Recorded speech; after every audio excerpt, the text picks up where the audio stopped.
Passamos a palavra para os moderadores do painel para a condução dos trabalhos. Bom dia a todos e todas. É com muita satisfação que nós damos início a esse painel. Eu quero agradecer ao meu presidente, José Vilar, porque ele, honrando a tradição de Mauá, soube ser pioneiro e colocar essa mesa em primeiro lugar. E ela está em primeiro lugar não porque o tema é melhor ou mais importante do que os outros, mas é porque ele é mais urgente, mais grave, e é o tema que modela o nosso século. Nós estamos com uma urgência climática que inviabiliza a sobrevivência do ser humano no planeta.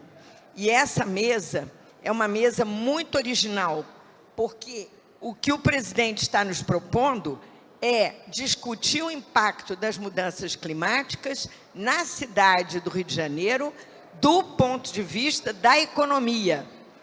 E isso nunca se faz. Nós sempre discutimos a questão climática do ponto de vista ambiental, do ponto de vista social, mas nunca do ponto de vista econômico. E eu aqui quero trazer um dado importante para vocês, que o fato mais importante, desde que o Clube de Roma se reuniu em 1968, dando as impressões digitais da Fiat para discutir a questão mundial do meio ambiente, jamais os empresários deixaram de ser importantes e decisivos.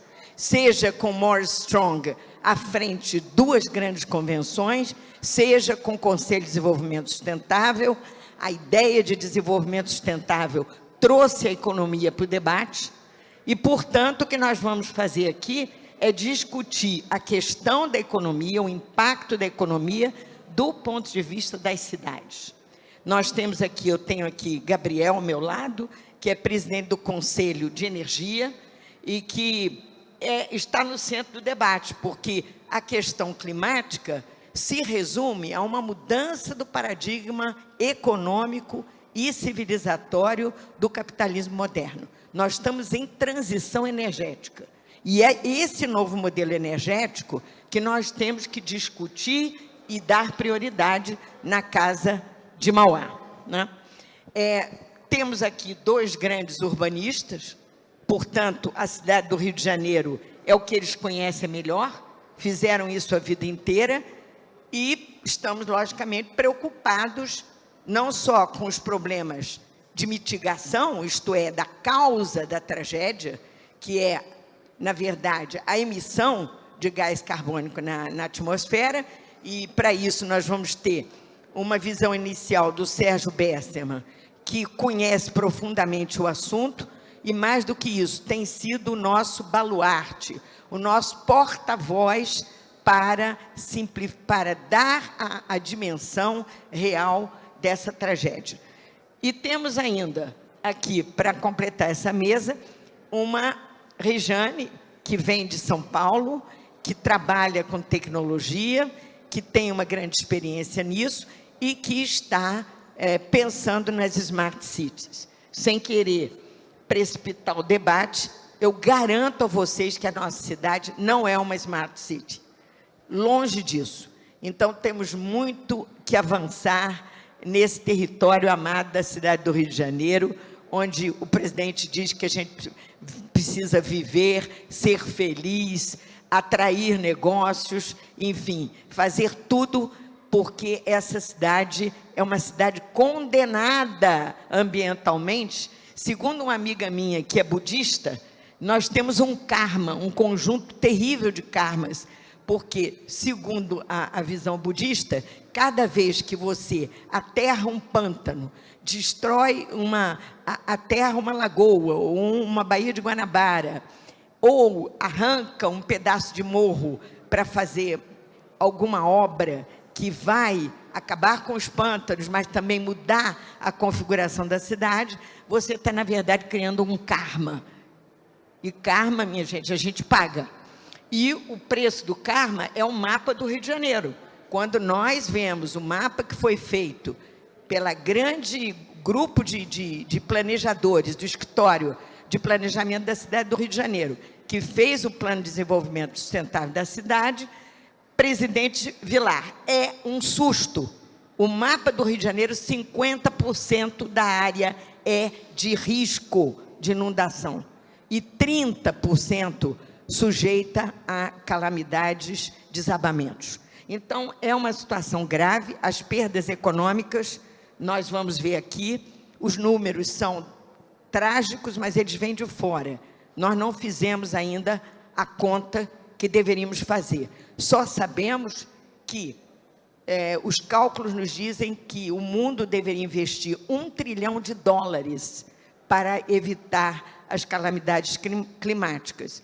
E o que nós temos hoje é uma bagatela de 300 bilhões. É muito pouco para o que nós precisamos. Então, eu dou início aqui ao debate, passando a palavra ao Gabriel, que vai cuidar aqui da questão que pertence à sua comissão. Porque tudo isso, 10 minutos não é nada para vocês que estão querendo se atualizar e participar do debate. O que nós estamos fazendo, presidente José, é um chamamento para as comissões. Eu e Gabriel já temos o compromisso de convocar essa mesa para um debate profundo que vai durar um dia inteiro, e esses 10 minutos são apenas um chamamento, né? Um spoil, digamos assim, para o que a gente pretende fazer daqui para frente. Gabriel, a palavra é sua. Obrigado, Aspásia. Bom dia a todas, a todos. Primeiramente, agradecer ao presidente José Vilar e parabenizar pela realização do evento, um segundo ano, um evento de sucesso, casa cheia. Não posso realmente deixar de puxar a sardinha para a minha brasa da energia, porque a energia, ela responde por 12% do PIB nacional, mas eu falo que são os primeiros 12%, porque todo o resto do PIB, ele decorre e ele depende da energia. Se a gente não tiver a energia, a gente não vai ter indústria, a gente não tem comércio, a gente não tem transporte, a gente não tem nada, nem educação. Então, a energia, ela responde por 12% do PIB, mas são os primeiros 12%. E por que essa discussão ela é tão importante, né, Aspásia? Vocês vejam que a gente falava de aquecimento global, depois passamos a chamar de mudança climática, e agora estamos falando de urgência climática. Trata-se do mesmo fenômeno, né? Mas o entendimento sobre esse fenômeno, ele também vem mudando, né? E a nossa responsabilidade sobre esse fenômeno e as ações que nós temos que tomar também tem mudado em função desse novo entendimento. Então, hoje não existe, hoje eu digo há mais de 3 anos, não existe mais dúvida na comunidade científica de que estamos vivendo um fenômeno de mudança climática com climas extremos mais severos e mais frequentes e, muito importante, que essa mudança climática, ela é decorrente da ação humana na Terra. Não existe mais dúvida no painel de cientistas do IPCC em relação ao impacto das emissões antropogênicas no nosso planeta.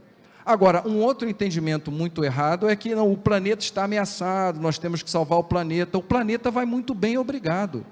O planeta está aqui há bilhões de anos e ele vai permanecer aqui nos próximos bilhões de anos, independentemente das nossas ações. Quem está ameaçado somos nós. E não estou falando aqui de uma pauta ambientalista, né? Não é esse o meu papel, não é esse o meu histórico. E quando se fala, por exemplo, de ESG, né, que ficou muito na moda, aí agora já se critica muito o ESG, que na verdade é uma grande baboseira, não estamos falando nada diferente do que o que a Aspásia trouxe aqui na fala de abertura, que é a sustentabilidade. Mas a sustentabilidade, não vamos esquecer, ela é baseada em um tripé, da sustentabilidade ambiental, da sustentabilidade social e da sustentabilidade econômica. Se não houver sustentabilidade econômica nessas ações que a gente está propondo, não é sustentável. trata-se de filantropia. Nada contra a filantropia, mas não é o meu negócio. Não é o meu papel aqui falar sobre filantropia. Então, estamos falando de ações concretas que impactam diretamente os negócios e as empresas, que sim demandam um investimento, porque toda tecnologia demanda investimento, senão a gente estava fazendo conta no papel de pão. A gente investiu em tecnologia, então todo investimento, toda nova tecnologia demanda investimento, e na questão da sustentabilidade não é diferente. Mas esse investimento, ele tem que se pagar. E isso é fundamental, senão a gente está falando de outra coisa, de filantropia, de outras atividades. Então, como é que a gente traz essa discussão da transição energética, da mudança climática, desses impactos, e o que pode ser feito, e a gente vai ter aqui, em primeira mão, experiências interessantes do que pode ser feito, do que está sendo feito nas cidades, para que a gente tenha um ambiente melhor, porque, no final das contas, a vida acontece nas cidades. Nada adianta a gente discutir lá em Brasília grandes temas, quando a vida nossa, ela é aqui no nosso ambiente urbano, em termos de suprimento de energia, um suprimento confiável, acessível, descarbonizado, de mobilidade, de industrialização, de competitividade. Então, acho que esses são os temas, né, Aspásia, que a gente pode tentar trazer, e com isso, passamos aqui a palavra para considerações iniciais dos nossos debatedores. Exatamente. E vamos pedir aqui esse sacrifício, que cada um de vocês que sabe tanta coisa, vai ter que ser objetivo e passar a mensagem em 10 minutos. E, com isso, eu dou a palavra ao Sérgio, que é o grande porta-voz aí do que o IPCC nos traz como dura mensagem este início de ano. Na verdade, o estudo foi um estudo de 8 anos, né, que eles realizaram, 1.500 cientistas no mundo, e para chegar a uma dura conclusão: já perdemos o bonde da história, não é isso? Porque tínhamos que ter freado o crescimento das emissões, e tudo que nós fazemos é continuar a aumentar as emissões. Sérgio, por favor. Obrigado, Aspásia. Em primeiro lugar, parabéns, presidente, parabéns a todos. A primeira coisa é fazer um apelo que todos nós, como aqui, entre empreendedores, que pensem nesse tema do mesmo jeito que a gente pensa, os empreendedores em particular, sobre seus negócios. Ninguém lida com abre um negócio sem fazer todas as contas necessárias, sem conhecer a realidade, etc. e tal. Então, o primeiro apelo é que, quando a gente falar de mudanças do clima, todos nós nos dediquemos a saber do que estamos falando, não é de ciência, de informação. Por exemplo, enfrentar o aquecimento global, a crise climática, vai custar muito? Vai. Economistas do mundo inteiro estão trabalhando em cima disso. O custo de não enfrentar é 20% do PIB. O custo de fazer sucesso total em todas as metas atuais, tudo que os países entregaram para a ONU, é 20% do PIB. Se elas forem cumpridas, e não há motivo nenhum para achar que vão ser cumpridas, porque são metas voluntárias. Ah, não são metas voluntárias, porque o Tratado de Paris é vinculante.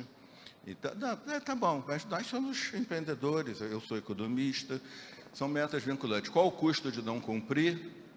Nenhum. Ser expulso do Tratado de Paris. Qual CEO abre mão do bônus? Qual o acionista abre mão dos dividendos? Qual o primeiro-ministro ou presidente deixa de se eleger daqui a 2 anos? Para evitar de ser expulso do Tratado de Paris. Então, a primeira coisa é cancelar a ilusão de que nós estamos indo bem. A imagem que eu usaria é de que tem um sujeito correndo de um leão na savana africana, com um fonezinho de ouvido. Eu estou num porta-aviões desse que a gente vê em filme de sessão da tarde, e o leão está forte, faminto, babando, correndo atrás dele, e a gente pergunta do porta-aviões para saber se dá para fazer alguma coisa: ô, John, como é que estão as coisas? E o John diz que é o que todos nós estamos fazendo, sem fazer conta nenhuma. Ah, eu estou fazendo isso, eu estou fazendo aquilo, eu estou fazendo aquilo outro. Eu sou carioca, vocês me perdoem o tom coloquial. Eu, do porta-aviões, diria: ô Mané, que você está correndo, eu sei. A pergunta é se você está correndo mais do que o leão ou menos do que o leão. Se você está correndo menos do que o leão, talvez seja até melhor parar, senta, medita, seja comido suavemente, em harmonia com a natureza, etc. Que é o que está acontecendo. Em 92, quando a meta foi definida, ela não foi definida pelo que a gente sabia, era gestão de risco. A maior reunião de chefes de Estado de toda a história humana, no Rio de Janeiro, assinado George Bush, Tony Blair, todo mundo, princípio da precaução. Nós sabemos muitas coisas, mas não sabemos outras coisas, é muito grave. Você me perdoe, o fato de que as emissões antropogênicas são a causa está completamente estabelecido há mais de 25 anos. Quando o IPCC dizia 65%, 70%, não é 70 contra 30. Nós já conseguimos, com o dinheirinho que nos dão, porque para fazer um caça de última geração, tem dinheiro à vontade. Para a pesquisa, nós já conseguimos demonstrá-lo em 70%. Dá mais dinheiro que a gente demonstra no resto. Foi o que aconteceu agora. Qual o ano que a gente mais, passados 32 anos, qual foi o ano que a gente mais emitiu gases de efeito estufa? 2023. E 2024? Depende um pouquinho do crescimento da China, mas vai empatar, ou ficar um pouco abaixo, ou ficar um pouco acima. Em 2020, a meta era em 2030, daqui a 6 anos, reduzir em 43% as emissões,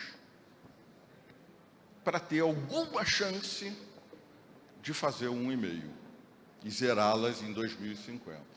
O custo econômico em lucro, faturamento e sustentabilidade financeira, muito bem colocado, de não fazer, Prêmio Nobel de Economia Nordhaus e muitos outros economistas, é muito maior do que o de fazer. Só que é defasado no tempo. E aí o interesse imediato, ou a ganância, ou o que for, impede, assim como a falta. Eu tenho um tempo curto e tenho uma mensagem que é uma encomenda da Aspásia. Na presença do Vicente, do Sérgio e da companheira de Smart City, eu vou me poupar um pouquinho de falar sobre a cidade, que todos falarão aqui do Rio. Os últimos 4 anos foram dramáticos. Daqui a muito pouco tempo, 20 anos, quando falarem assim, primeiros 5 anos da década de 20, ninguém vai falar em China, em Guerra Fria 2.0, Guerra Rússia-Ucrânia, Israel-Hamas. Daqui a 20, 30 anos vai todo mundo lembrar. Foi o momento em que a ficha começou a cair. Qual é a ficha? Qual é a situação atual? O relatório da IPCC, a que a Aspásia fez referência, profundo, contundente, dramático, explícito, acusado por quem não está acompanhando as coisas de catastrofismo, já não tem nada a ver. A nossa cientista Thelma Krug, candidata à presidência da IPCC, a plataforma dela era essa. Esses relatórios de Estado das Artes e da Ciência de 5 anos, 6 em 6 anos, passou a época. A crise está demais, agora tem que ser todo ano. Infelizmente, perdeu. Todo ano, alguma notícia. Então, qual é a notícia? Só para ajudar no pano de fundo do que falaremos aqui. Hoje, assim, com os eventos que ocorreram no mundo, absolutamente extraordinários e não previstos. O Paquistão inundou, a Líbia inundou, o Rio Grande do Sul inundou, ondas de calor matam 10 vezes mais do que eventos climáticos extremos como inundação, seca, avalanche, etc. e tal. Milhões de pessoas, a contabilidade é que não ficou clara ainda. Na cidade chinesa muito mais rica e mais comum inundações como o Rio de Janeiro, 9,5 milhões, teve inundação. Inundou toda a cidade chinesa. Hoje a ciência se divide em 2 grupos. Um grupo diz que quebramos o equilíbrio, porque aqui, gente, me perdoe, mas há uma tendência entre economistas acadêmicos, entre empreendedores, nunca tive a oportunidade de discutir longamente, mas de pensar isso como se fosse uma contabilidade de custo-benefício. Então, se passar de 1,5, os custos aumentam um pouco, mas aí eu talvez tenha que gastar mais, se chegar a 2, tem nada a ver com isso. Se passar de 2 no passado e de 1,5, segundo a melhor ciência, já há mais de 10 anos, quebra-se o equilíbrio do sistema climático, o equilíbrio dinâmico do sistema climático. Não tem novo normal. Isso significa 2.000, 3.000 anos de um planeta convulsionado até produzir um novo equilíbrio dinâmico que é extraordinariamente improvável que seja igual ao do Holoceno, a nossa última época geológica, que nós humanos, com as emissões de gases de efeito estufa, já encerramos. E entramos numa outra coisa. Que outra coisa? Ninguém tem a menor ideia. Qual é a divisão da ciência hoje? Um grupo diz, já quebramos o equilíbrio do sistema climático. Isso não é para não agir, não. Isso é para agir muito mais acelerado, muito mais. A diferença entre 2 e 2,1 é gigantesca, muito mais do que 1 trilhão. A diferença entre 2,1 e 2,2 é muito mais do que 1 trilhão. Aliás, aproveitando, a Aspásia sabe disso, mas quando ela diz a demanda é de 1 trilhão e tem 300 bilhões, tem 300 bilhões no papel, tá? É carioca dizendo, vamos nos ver, vamos tomar um café. Os 300 bilhões não tem nada ainda, ninguém viu $1, ninguém sabe de onde vem, para onde vai, etc. e tal. Então, de 2,1 para 2,2, 2,2 para 2,3, nós vamos acrescentando milhões e milhões de mortes. Essa situação, eu estou falando aqui com essa tranquilidade, porque isso é mainstream e eu estou sendo conservador. O tempo está terminando, a ciência se divide em 2. Os que dizem que nós já quebramos o equilíbrio do sistema climático, repito, não é um apelo para ficar quieto, então não adianta fazer nada, é muito pelo contrário. Agora que a gente tem que fazer mais ainda, e um outro grupo do qual eu me insiro que diz, ainda não sabemos, então é preferível não falar. Ou seja, tem 2 hipóteses, gente. Ou o que a gente assistiu nos últimos 4 anos. Tem 2 hipóteses, uma ruim e outra péssima. Eu penso que nem a ruim. Ou o que nós assistimos nos últimos 4 anos e o que a ciência, que avançou fantasticamente, porque agora tem dinheiro e ferramentas tecnológicas incrivelmente melhoradas, muito mais que os nossos celulares, para investigar. O grupo que diz que ainda não deu é porque não teve tempo, né? 4 anos ainda, de fazer todas as pesquisas necessárias. Nós estamos em território desconhecido. No momento, o mainstream da ciência não sabemos o que está acontecendo. Há um fenômeno nos oceanos gigantesco que afetará a vida de todos por muito tempo. A temperatura do Atlântico Norte chegou a mais elevada nos últimos 180 mil anos. Claro, não havia estações, mas todos os métodos da ciência convergem, é robusto. E hoje, a hipótese ruim mas eu fico nela para ser otimista. O que nós assistimos e a ciência revelou, não vou entrar em detalhes, a Aspásia nos convocou para darmos continuidade a esse trabalho. O que nós assistimos é um vislumbre do que vem por aí. O clima não é meteorologia, então é perfeitamente possível, e Deus queira que assim seja, que esses últimos 4, 5 anos, 4 anos especialmente, os próximos 4 sejam bem mais tranquilos.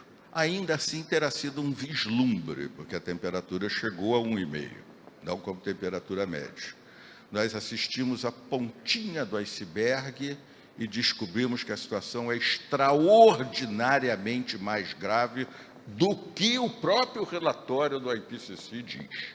Essa é a hipótese ruim. E tem a hipótese péssima, que nós vamos descobrir agora, nos próximos anos. Ninguém pode dizer nada a respeito. Se o que está acontecendo é tendencial. Não é um vislumbre. Nós não podemos dizer nem sim nem não, porque nós não sabemos o que está acontecendo nos oceanos do planeta. Se for tendencial, o mundo vai mudar mais rápido do que a Aspásia anunciou.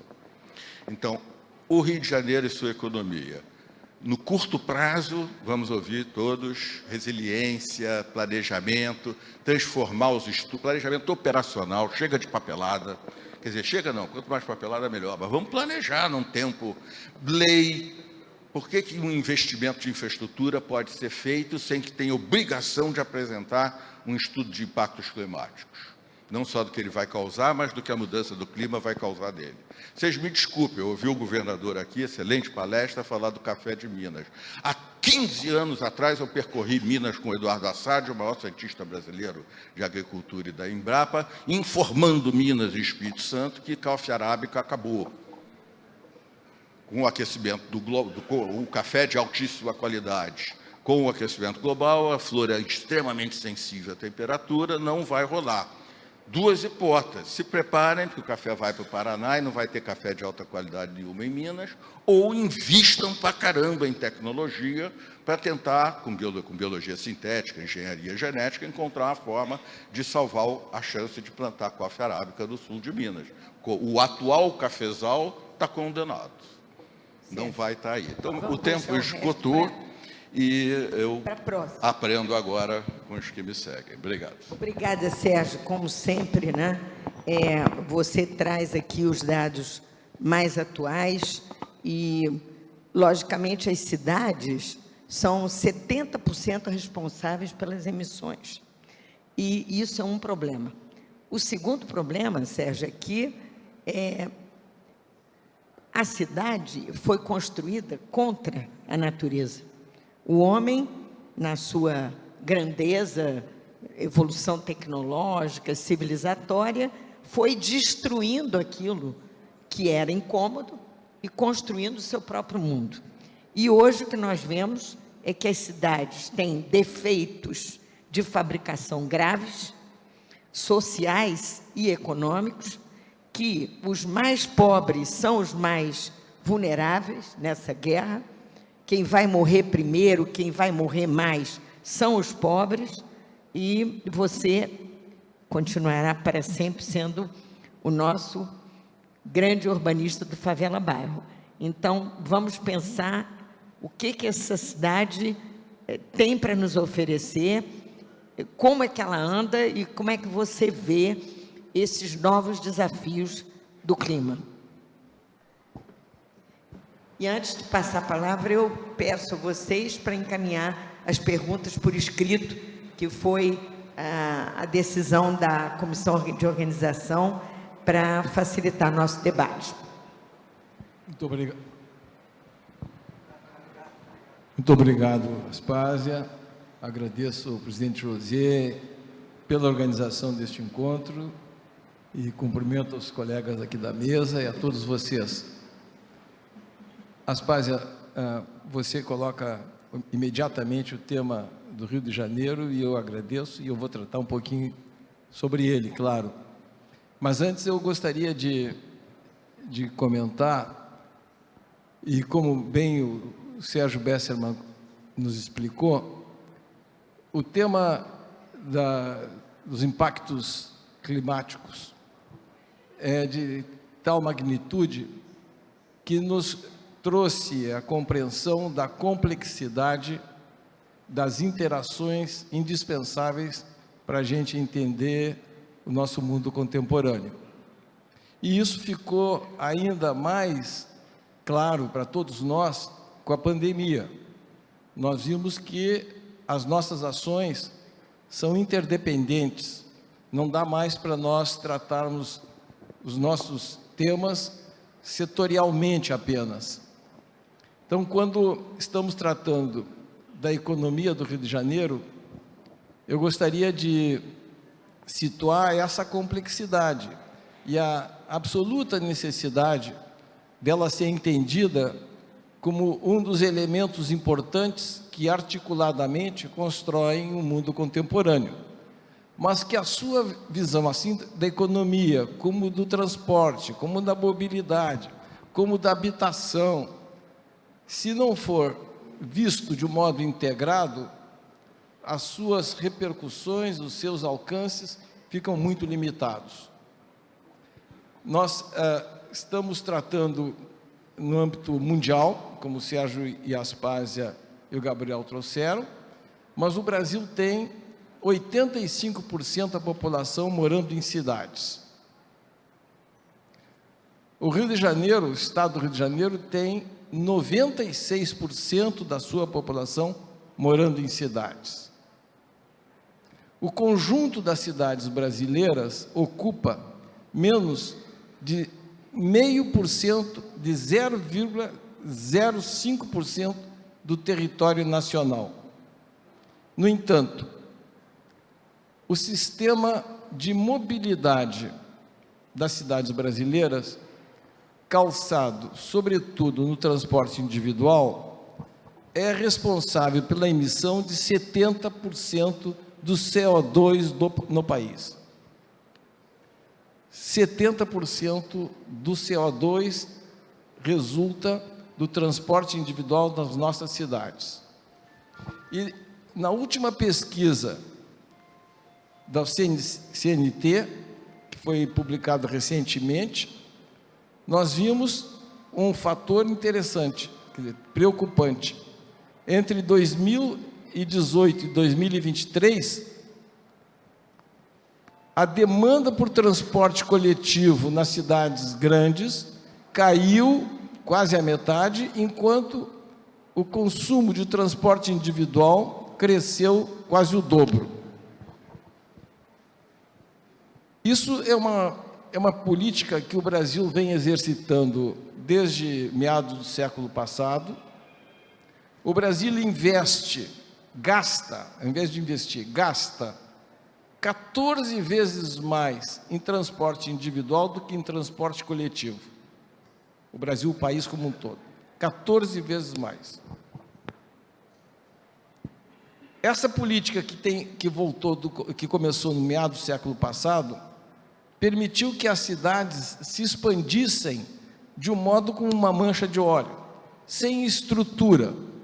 Antes, as cidades se organizavam através do transporte coletivo, sobre trilhos em geral, a partir do final do século XIX, e essa estruturação a partir dos trilhos fazia com que a cidade fosse se desenvolvendo de um modo mais adensado.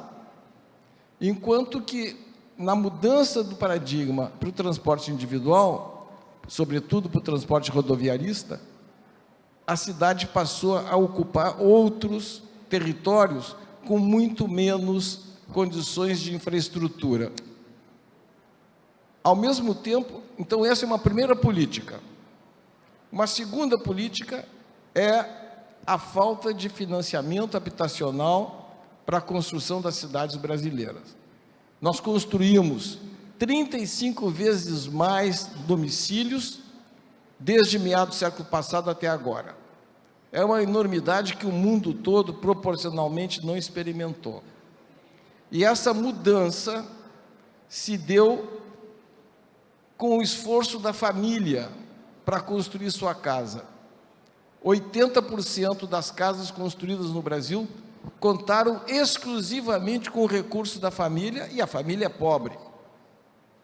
Só 20% de tudo isso que se produziu, nesse período todo, foi produzido com algum tipo de financiamento, pelos governos, pela Caixa Econômica, pelos bancos e pelo setor privado.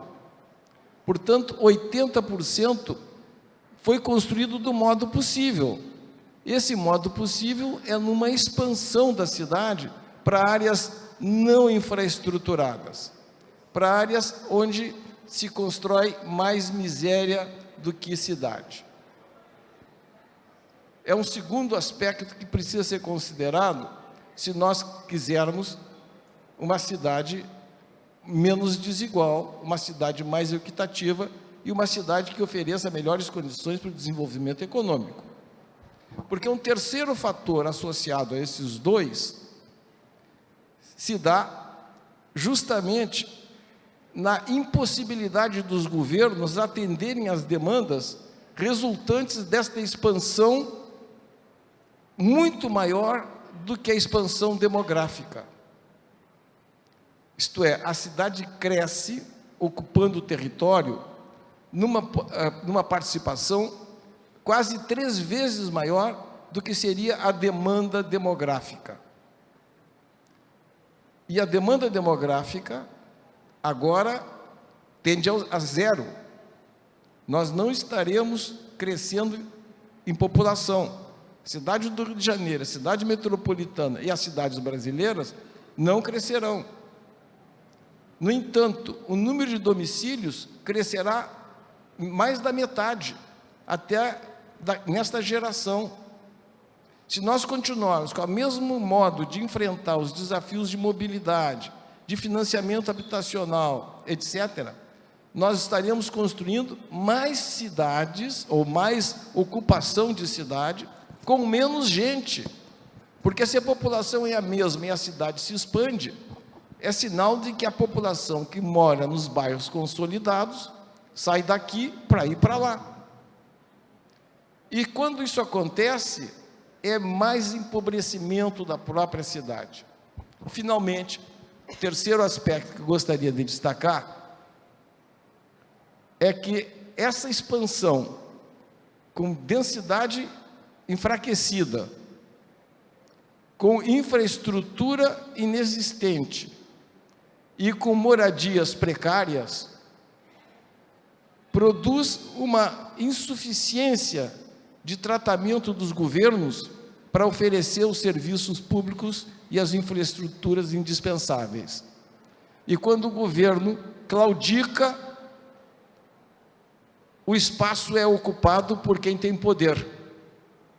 Este poder, infelizmente, não é um poder institucionalizado, não é um poder previsto na Constituição, que deu salvaguarda exclusiva para o Estado tratar a questão da violência. A violência decorre de uma cidade despreparada, construída por políticas setoriais que não se cruzam e que permitem que territórios crescentes fiquem sob jugo bandido.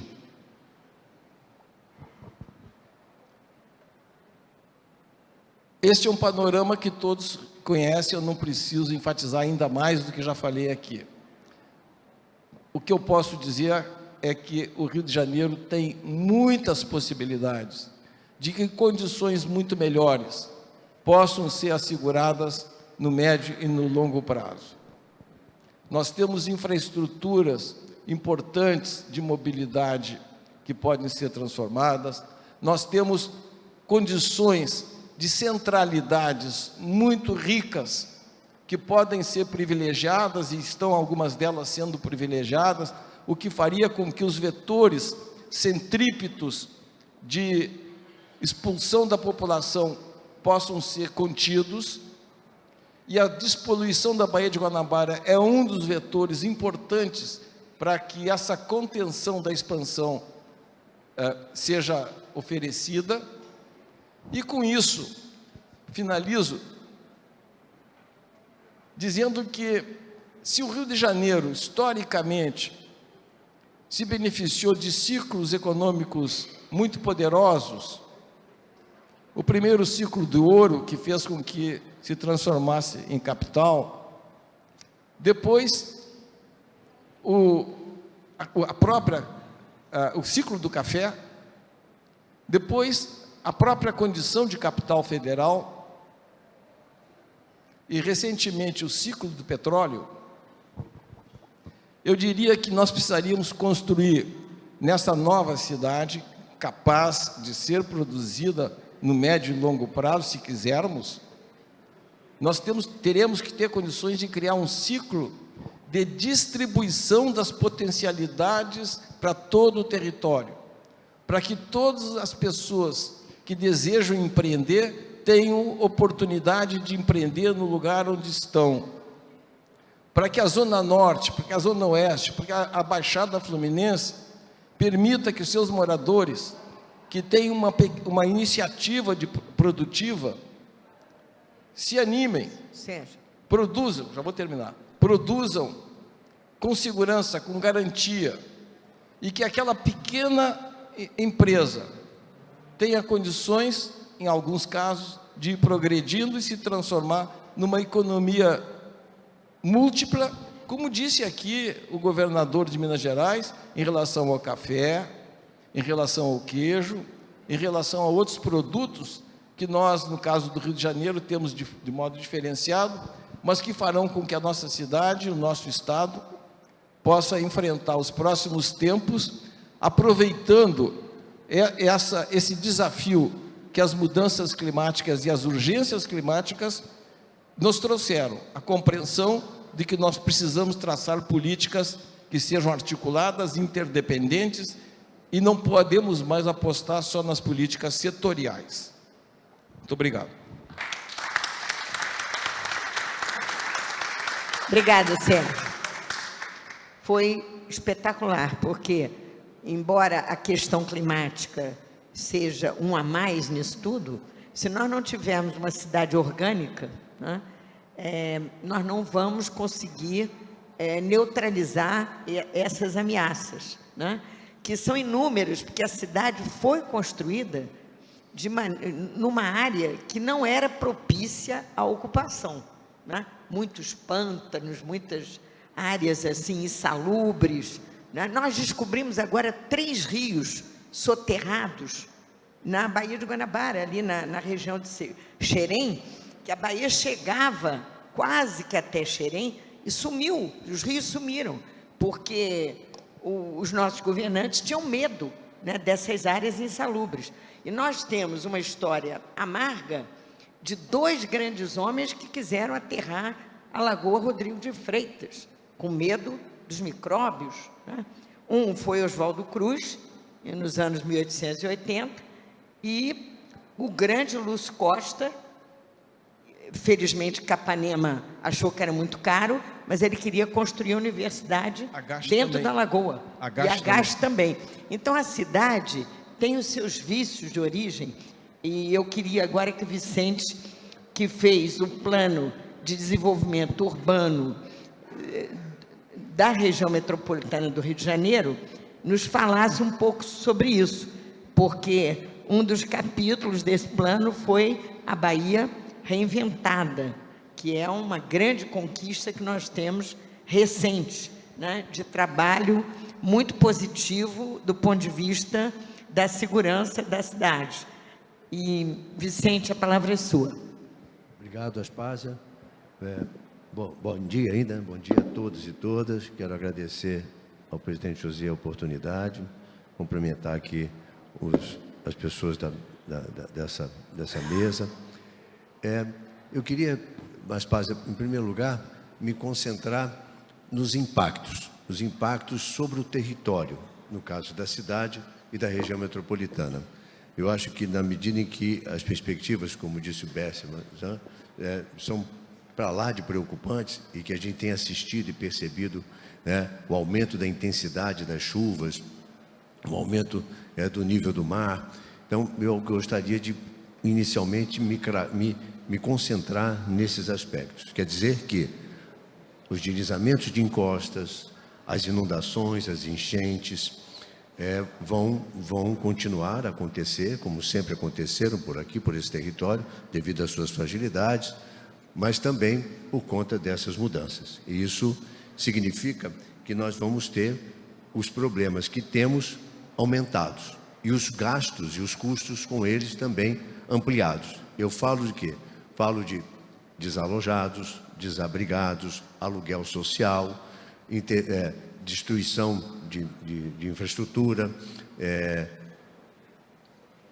interrupção de serviços essenciais, destruição também de atividades econômicas ou interrupção delas, e para apontar como ainda mais grave, ou abarcando isso tudo, o sentimento na imagem, no impacto na imagem e na autoestima. Eu tive outro dia percorrendo Petrópolis, mais recentemente, né, no ano passado, sofreu uma enchente grave, com bastante impacto na economia e na população de modo geral, e o astral da cidade está para baixo. E a gente viveu e vive por aqui, em pedaços dessa região, recentemente situações semelhantes. Então, eu queria começar por aí, entendeu? Esses impactos todos que a gente está falando, tentar territorializá-los mais próximos de nós. E aí, eu gostaria de dizer que tem também uma discussão que me parece também que está ficando ultrapassada diante da gravidade, como apontou o Besserman, o mitigar está me parecendo cada vez mais necessário, presente, do que o remediar. Acho que conjugar o verbo mitigar vai ser cada vez mais necessário, cada vez mais possível do que as medidas de remediação. Serão necessárias, acontecerão, mas me parece que cada vez mais a gente vai ter que buscar mesmo buscar tornar esses impactos, né, menos graves ou menos intensos no que diz respeito às pessoas, no que diz respeito às atividades que elas desenvolvem nesse território. Então, é uma discussão, eu sei, essa questão, há defensores da necessidade das duas ações, dos dois grupos de ações, tanto de mitigação como remediação, mas me parece que a história da mitigação cada vez mais vai ser dominante nessa agenda de enfrentamento desses impactos. E aí eu acho que tem uma questão que me parece ainda muito atrasada na administração das cidades, que é a questão da defesa civil, da prevenção. A gente, tirando a capital, talvez mais uma ou outra cidade, a maior parte da defesa civil não é profissionalizada, não tem estrutura, não tem informação, né? O nível de conhecimento sobre o que acontece no território, mais uma vez, excetuando a capital, talvez Niterói, é muito baixo, né?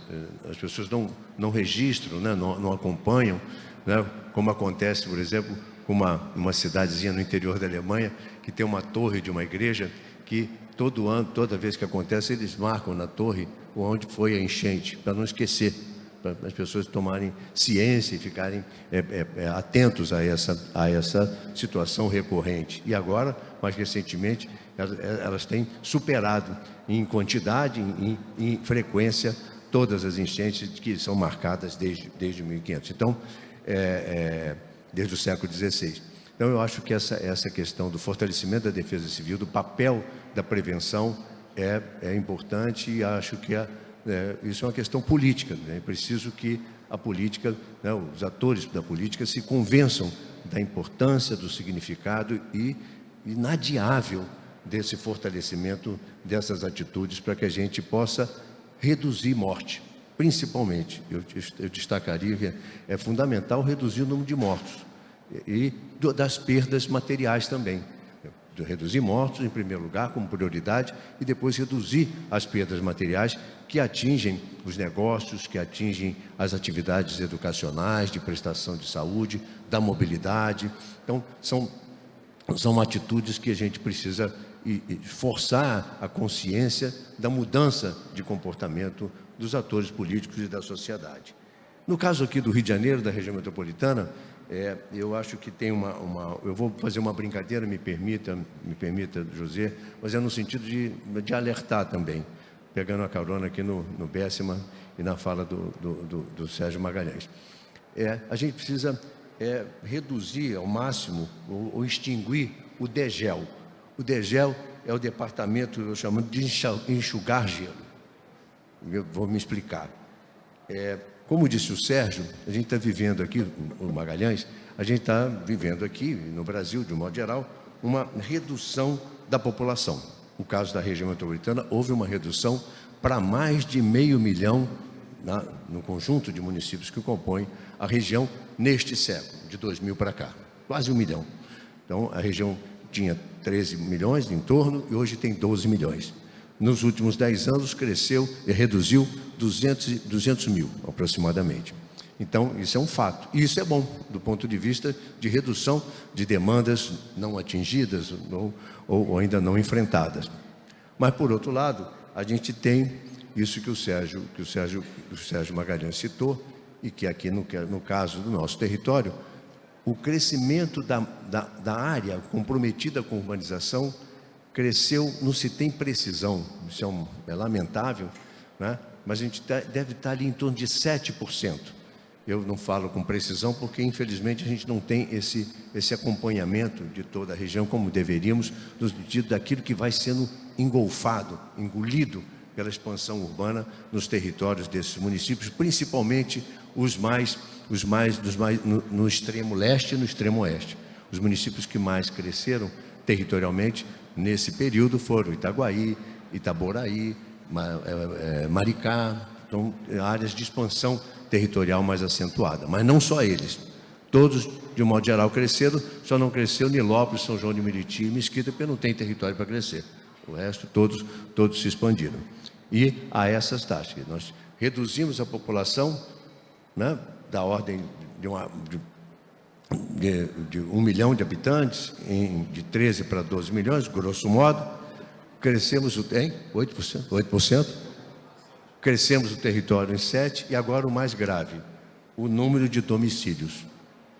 De 2010 para cá, nós tínhamos 4,4 milhões de domicílios na região metropolitana do Rio de Janeiro, nos 22 municípios. Agora, no censo de 2022, está sendo divulgado parcialmente, contamos 5,5 milhões de domicílios, 1 milhão e 100 domicílios novos. E aí, corroborando o que o Sérgio falou, a maior parte desses novos domicílios construídos em áreas precarizadas, da periferia ou favelizadas. Quer dizer, uma parte considerável desses novos domicílios, e a gente não tem esses números precisos, são estimativas, mas uma parte considerável desses novos domicílios foram para adensar ou expandir favelas, adensar ou expandir loteamentos clandestinos irregulares, ou adensar e expandir o urbanismo miliciano, que a gente pode chamar assim, que é esse tipo de atividade que a gente tem visto aí, Musema e etc.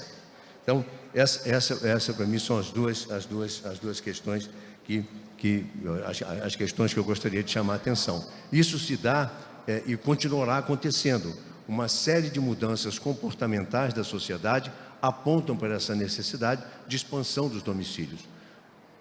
Aumento da expectativa de vida, mais gente vivendo só, o número de famílias comandadas por mulheres, né? Enfim, essas mudanças do comportamento da sociedade apontam para essa expansão do número de domicílios. A gente tem menos gente, mas precisando de mais casas. Isso vai continuar acontecendo, pelo menos nas próximas 2 décadas, é o que prevêem alguns dos demógrafos mais atentos a esse fenômeno. Mas o que eu queria, fechando a minha observação aqui, é que nós temos um déficit habitacional importante, né? A gente tem uma dificuldade no Brasil, a gente tem produzido exclusão. O Minha Casa Minha Vida tem muitos defeitos de fabricação, de localização, principalmente de qualidade de construção, mas foi um esforço importante. Em 10 anos, ele se propôs a enfrentar um déficit habitacional quando foi lançado de 7 milhões de moradias. Passado 10 anos, ele entregou 4,3 milhões de moradias. E o déficit, quando essa entrega foi feita, continuava em 7 milhões. Quer dizer, e o que isso quer dizer? Que nós produzimos excluídos. Nós não estamos conseguindo fazer um processo de desenvolvimento que inclua, principalmente, os mais vulneráveis, os mais pobres. No caso aqui, da nossa região, esse déficit deve andar na casa dos 400 mil domicílios. E aí, quando eu digo que enxugar gelo, que tanto a gente tem que fazer as coisas para mitigar, enfim, enfrentar o que está posto, os desafios como está posto, mas a gente precisa realmente ter coragem, ter discernimento político, de olhar para essa expansão territorial sem controle, sem nenhum controle, em regiões inadequadas. A gente precisa pôr um basta nisso. Não é fácil, são territórios normalmente dominados pelo crime, né? ou então com a atuação política irresponsável.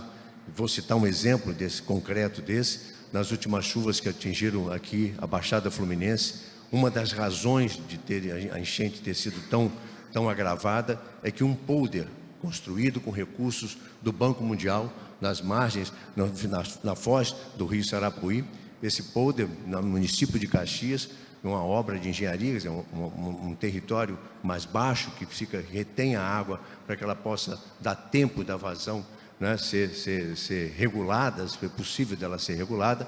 Essa obra de engenharia, ela foi ocupada por um loteamento sem que a prefeitura tivesse tomado qualquer providência. Um exemplo concreto de descuido no que diz respeito a essa forma de ocupar sem controle. Então, eu acredito que enxugar gelo, por que eu falo enxugar? Tem que fechar o departamento de enxugar gelo. A gente precisa parar de enxugar gelo, parar de ter condescendência com esse modelo e ter coragem política, recursos, tanto para a provisão de habitação, como para a construção de melhorias, sobretudo na mobilidade, para que a gente possa fazer que a cidade metropolitana ocorra, principalmente a sua expansão e o seu crescimento imobiliário, aonde já existe alguma infraestrutura, principalmente infraestrutura de mobilidade e de saneamento. Era isso que eu tinha para dizer. Muito obrigada, Vicente. Vocês parecem que... Salve, isso vai dar sorte. Mas vocês dois parecem que estão sempre combinados, né? Eu acho que foi fantástico, né? Porque o que nós vimos é que a infraestrutura urbana, ela é fundamental para que as políticas de adaptação climática possam ter alguma eficácia, né? Se nós temos uma cidade caótica, com tantos problemas estruturais como esses que nós ouvimos, fica difícil imaginar qual vai ser o governante que vai garantir bons negócios em todas essas áreas, né? E que vai garantir que nós podemos atravessar essa terrível crise que está se agravando a cada dia. Eu acho que você, Gabriel, quer dizer alguma coisa? Só um comentário. É interessante que a gente teve duas visões aqui de um problema planetário, global, difícil às vezes até da gente conseguir entender, né, Sérgio? E de outro lado, questões e desafios locais, operacionais, eventualmente a gente pode até entender que são pequenos, né, dentro do escopo de um problema global. E que, como que a gente poderia, então, conciliar esses dois problemas e para que lado a gente corre? Mas eu acho que talvez a gente tenha um vislumbre aqui de que, na verdade, a solução, ela é a mesma. Ou as soluções, elas são as mesmas. Ou seja, solucionando problemas locais, a gente vai estar contribuindo com a solução de um problema global e vice-versa. Então, a gente escutou aqui os desafios, né? Estou aterrorizado, mas eu estou muito curioso para a gente saber um pouco das soluções. Agora, ficou aqui pendente uma questão. O Vicente disse, olha, a mitigação vai ser cada vez mais importante do que a adaptação. Não é essa impressão que eu tenho com as frequências de COPs que eu tive. Por exemplo, o Loss and Damage, que é hoje o grande mote mundial, né, perdas e danos, tem a ver com adaptação. E esse foi um tema sempre discutido nas COPs mundiais como problema menor, um problema secundário, porque estava todo mundo preocupado em como diminuir as emissões.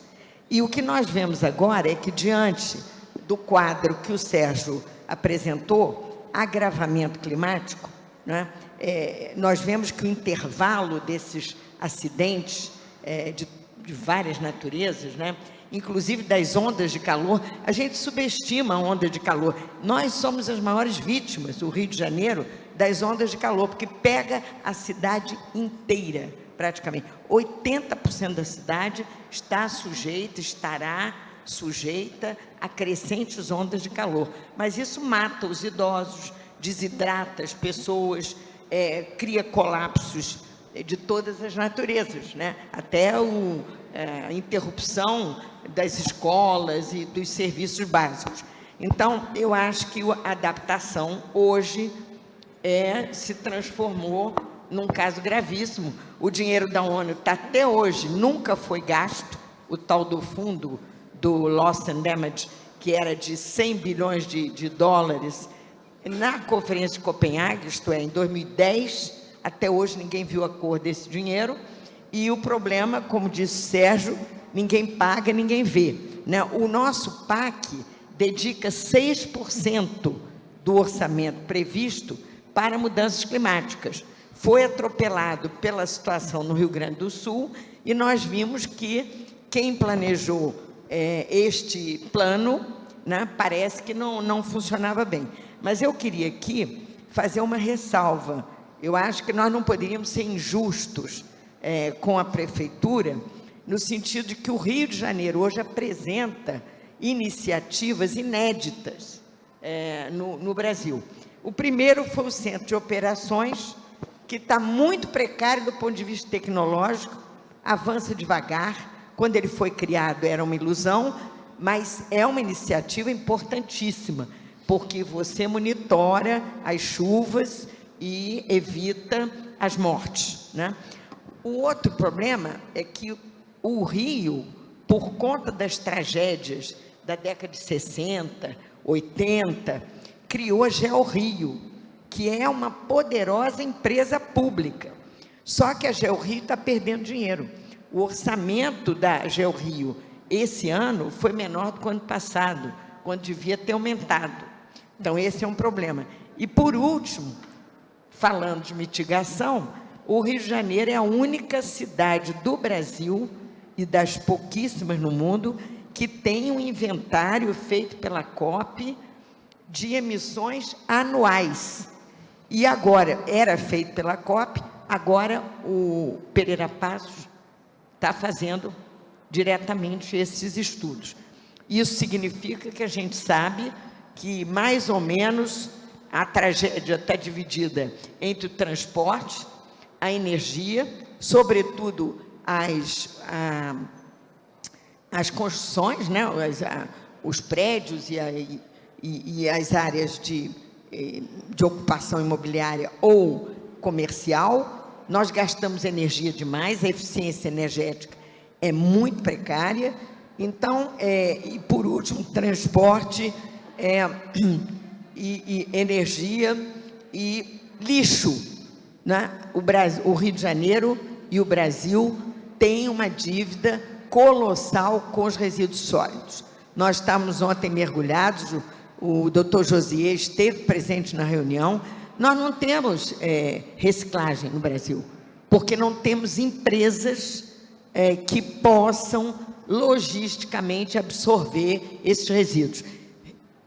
Lixo e saneamento corresponde mais ou menos a 30% das emissões. Então, atacar esses problemas públicos que foram colocados de transporte, energia, é a maneira de evitar o pior no plano global, mas no plano real da cidade, o que nós temos que fazer agora é adaptação. E eu chamaria a atenção aqui de vocês para coisas que estão acontecendo, José, e eu acho que é muito importante que a associação comercial se antecipe a isso. Primeiro, nós vamos ouvir agora a Rejane, é a questão das Smart Cities. A cidade está tecnologicamente muito defasada e, portanto, é ineficiente na energia e em outras coisas, que não tem tecnologia adequada nem para sinal de trânsito nós temos. Então, eu acho que esse é um problema que a gente tinha que sanar rapidamente, né? E a segunda questão é que nós temos hoje, o BNDES fez um grande debate com o chinês, o arquiteto chinês que inventou as cidades esponja. E nós já sabemos onde é que as cidades esponja, ou algum tipo de investimento regional e territorial, né, Gabriel, que possa neutralizar esses impactos que você, Vicente, lembrou bem.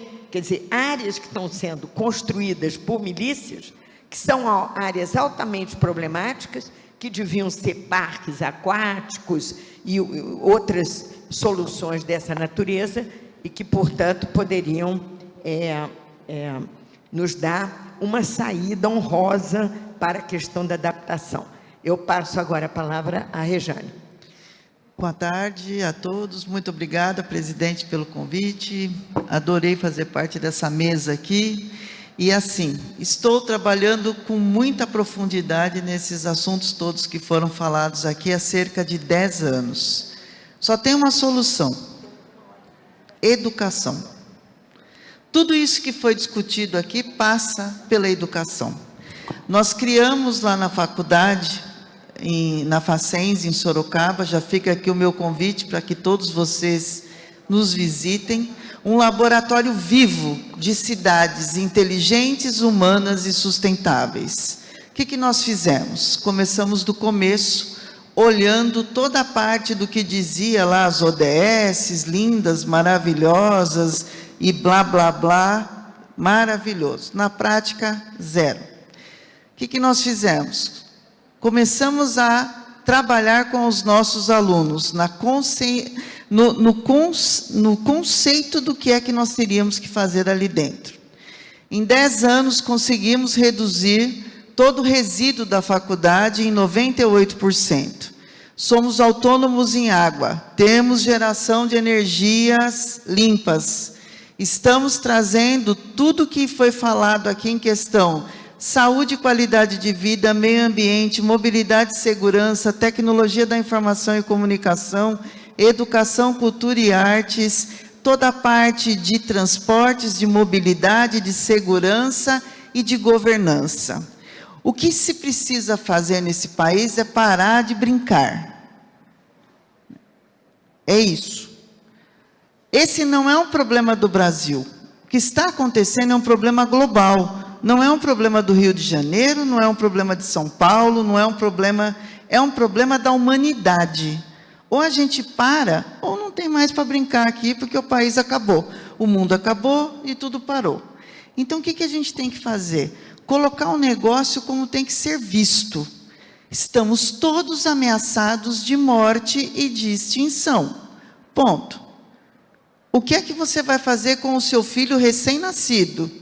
Ensinar para ele o que ele não deve continuar fazendo. Todo mundo aqui, fiquei impressionada com a competência. Já estou apaixonada por você, de tudo que você falou aí. O que a gente vai ter que fazer? Repensar.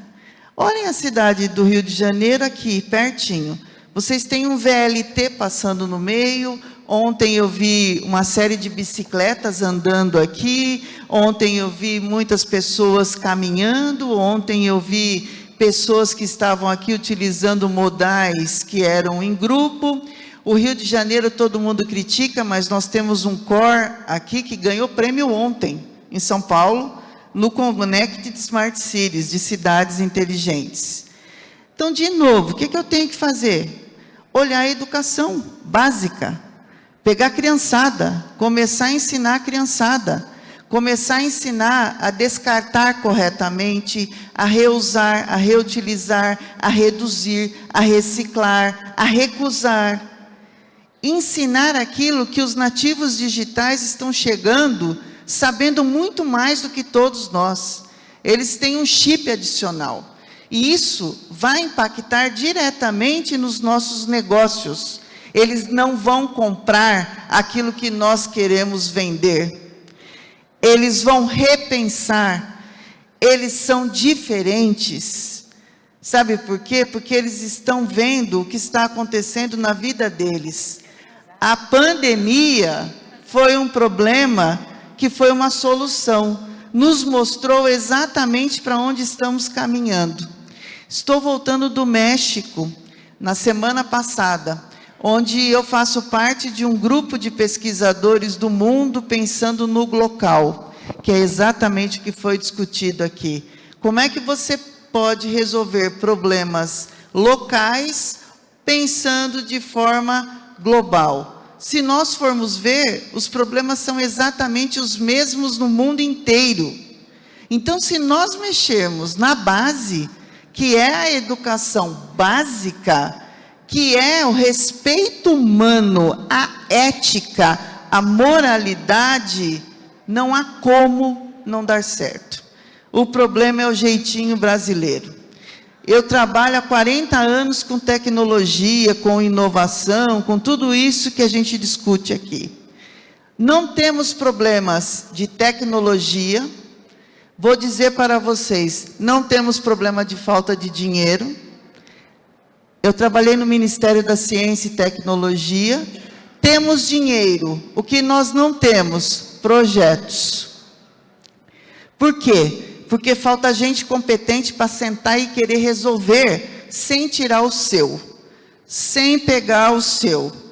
Então agora, gente, é questão de sobrevivência. Se quem estiver aqui quiser continuar sobrevivendo e que as suas futuras gerações também sobrevivam, parem de pensar no seu umbigo e passem a pensar no umbigo da humanidade com ética e moralidade. É isso. Obrigada.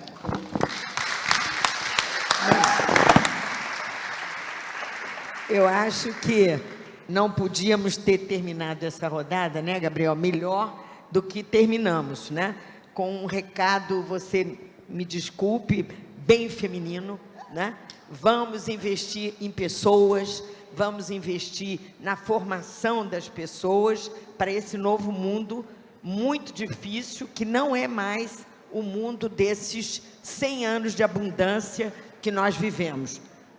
Doutor Josier, os tempos vão ser duros, nós vamos ter perdas incomensuráveis, econômicas, mas talvez a melhor maneira de amenizar, né, de neutralizar essas perdas, seja investir em novos seres humanos, que sejam mais sensíveis aos temas que foram levantados aqui nessa mesa. Gabriel, eu concluo pedindo a todos vocês que se juntem a nós. Nós queremos fazer um grande debate, a Comissão de Meio Ambiente e de Energia, junto com vocês, para poder aprofundar todos esses temas, ouvir mais as experiências de cada um de vocês. E, Sérgio, convoco você porque você é a nossa consciência crítica da mitigação que precisa juntar o local e o global, que é o que essa mesa tentou fazer hoje. Muito obrigada a vocês. Eu passo a palavra ao Gabriel para encerrar o nosso debate. Antes de encerrar, eu negociei com a Fernanda aqui mais 5 minutos, entendeu? Então, porque realmente acho que é uma oportunidade maravilhosa a gente ter essas pessoas aqui, e eu não queria sair sem uma proposta concreta, né? O doutor José sempre nos incentiva nos nossos conselhos empresariais a apresentar propostas. Não adianta a gente vir aqui e ficar chorando pitanga, né? Então, estamos na casa do empresário. Eu pediria a cada um dos nossos debatedores 1 minutinho, um pitch, ou seja, que proposta concreta a associação comercial pode levantar, né, e defender, que bandeira nós podemos defender com o peso, com a representatividade da associação comercial dentro dos nossos 25 conselhos empresariais, que são esses think tanks aí de todos os temas, para que a gente possa tornar realidade aí essas ações. Sérgio. Bom, 1 minuto já foi dito. O que sensibiliza as pessoas é, evidentemente, a sua vida, seus desejos, não diria seu cotidiano, mas seu... Então, a Associação Comercial, o Rio de Janeiro está bem posicionado. Nós, entre todas tirando a Austrália e Nova Zelândia, na cidade do Rio de Janeiro é onde há mais estudos e material sobre o clima do Hemisfério Sul. Agora está na hora de operacionalizar essas coisas. Então, ondas de calor, protocolo, vai ter que parar a cidade alguns dias. Sabe qual cidade tem 18 centros de refrigeração para enfrentar ondas de calor? Copenhague. Lá só faz calor um pouquinho. Então, medidas imediatas que as pessoas percebam que estão sendo atendidas. E um esforço de planejamento. Eu sei que é 1 minuto, eu fui propositalmente contundente, porque hoje é editorial de todos os jornais que quem trabalha com clima está desesperado. Não digam que o desespero paralisa, não. Essas são as pessoas que estão trabalhando há décadas e não pararam. Mas hoje, editorial do The Guardian, nós estamos desesperados e sem parar de trabalhar. O desespero não é necessário, porque se ele passar pelo entendimento, a gente começa a agir e constrói um mundo melhor. O Rio de Janeiro está muito bem situado. Como a gente viu, o Rio de Janeiro é a iconografia do desafio global. Isso nos dá uma possibilidade. Aqui foi feita a Rio 92, foi feita a Rio +20, plantou-se a primeira floresta urbana para dar serviço ecossistêmico, água, não era nem preocupação com Mata Atlântica. Então, a gente está bem posicionado na agenda global para aproveitar esse momento. E não fica para depois, mas, dada a minha contundência, uma nota positiva.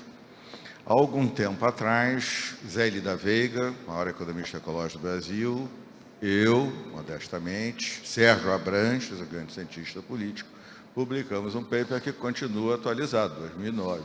O Brasil é o único país do mundo inteiro que, se o mundo caminhar para enfrentar de fato as mudanças climáticas, nós ganhamos muito competitividade internacional na economia de mercado global, por razões que eu não tenho tempo de explicar agora, mas são bem concretas, bem práticas e bem fáceis de serem compreendidas. É nossa grande chance, porque a solução foi colocada aqui, é a educação.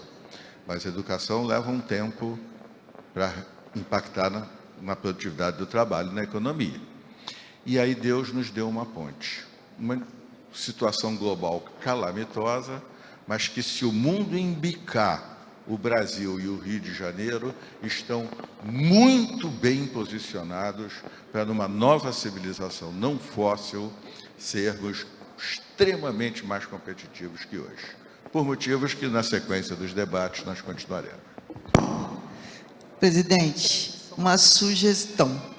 Por que a gente não cria na Associação Comercial do Rio de Janeiro uma cartilha para todos os seus associados, explicando os conceitos de fato de cidades humanas, inteligentes e sustentáveis, o papel de cada um dentro desse ecossistema.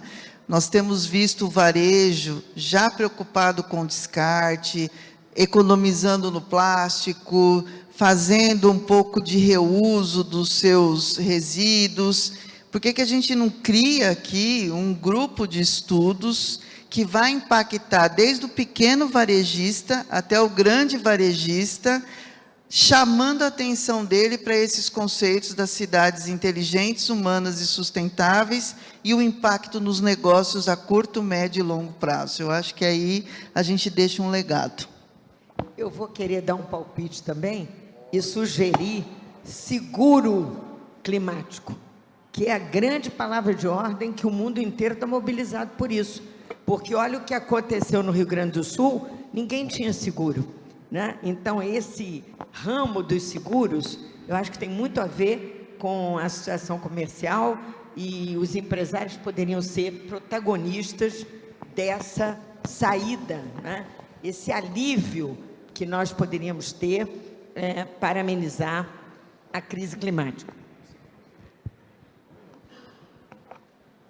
O Rio de Janeiro metropolitano é a grande cidade brasileira com maior percentagem, 28% de pessoas que, para se deslocar de casa ao trabalho, levam mais de 2 horas e outro tanto para voltar.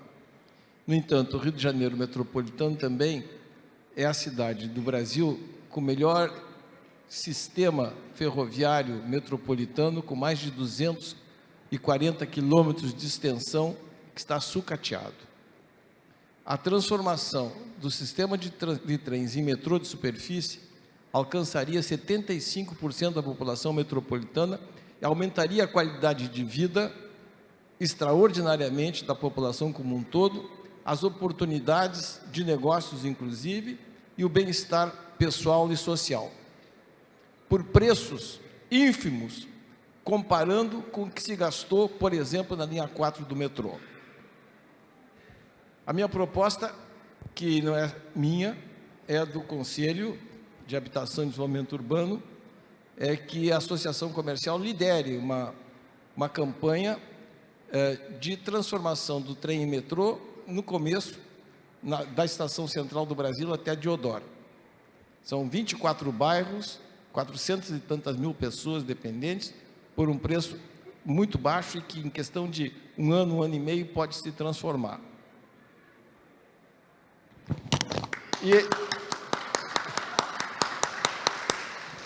E dentro desta proposta, já sei que está agendado reunião com os candidatos a prefeito e vereadores, para comprometê-los com as propostas que a Associação Comercial do Rio de Janeiro quer levar à frente, mas sobretudo porque, acompanhando como eu acompanho de longe as eleições no Brasil há pelo menos 30 anos, desde que houve a redemocratização, o tema cidade nunca está presente, mesmo quando a eleição é municipal. Então, eu acho que a Associação Comercial, ao trazer os candidatos para cá, ao discutir com eles, pode induzi-los a trazer esse tema crucial para o debate público. Então, é a sugestão que eu tenho.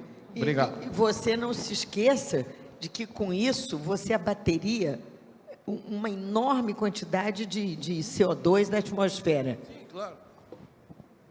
Só reforçar essa proposta que é desenvolvida lá no Conselho de Desenvolvimento Urbano e Habitação aqui da associação, lembrando que nesse território de 20 quilômetros entre o centro do Rio e Deodoro, tem umas 4 centralidades importantes, Madureira, Cascadura, Meia, e que perderam passageiros. Quando da Olimpíada e quando do jogo da Copa do Mundo, esse ramal funcionou com intervalo de metrô, de 5, 6 minutos. E Madureira, por exemplo, de lá para cá, perdeu quase 40 mil de passageiros dia, porque o serviço não é pontual, o serviço não tem a qualidade que já teve, principalmente no intervalo tão curto. Então, além de propiciar a construção de moradias num território que já teve mais presença, já foi motivo de mais orgulho e de qualidade de vida mais bem distribuída no território da cidade, da região, além dessa vantagem, tem também essa de fortalecer centralidades de atividades comerciais e de prestação de serviço, muito importante para aquilo que já falamos anteriormente, que é fazer um desenvolvimento mais harmônico, mais equilibrado, reduzindo necessidade de deslocamentos tão longos e tão custosos como a gente tem praticado. É isso para Vicente, reforçar fala da tua ideia de décadas das estações, do Sérgio também. Se transformariam no que são no mundo inteiro. Não um polo de repulsa, mas um polo de... Isso, obrigado, Sérgio. Lembrando que essas estações, dessas centralidades, podem se transformar, a exemplo de vários outros atividades de metrô e de trens pelo mundo afora, como estações com serviços, gares com serviços, com atividades comerciais e de prestação de serviços bastante dinâmicas e de mais conforto para o usuário. Bem, estamos cheios de propostas. Muito obrigada a todos pela presença de vocês, que foi extremamente estimulante, e muito obrigada aos participantes desse painel tão interessante, tão vivo, que nos abre boas oportunidades de discussões futuras, no futuro próximo. Obrigada.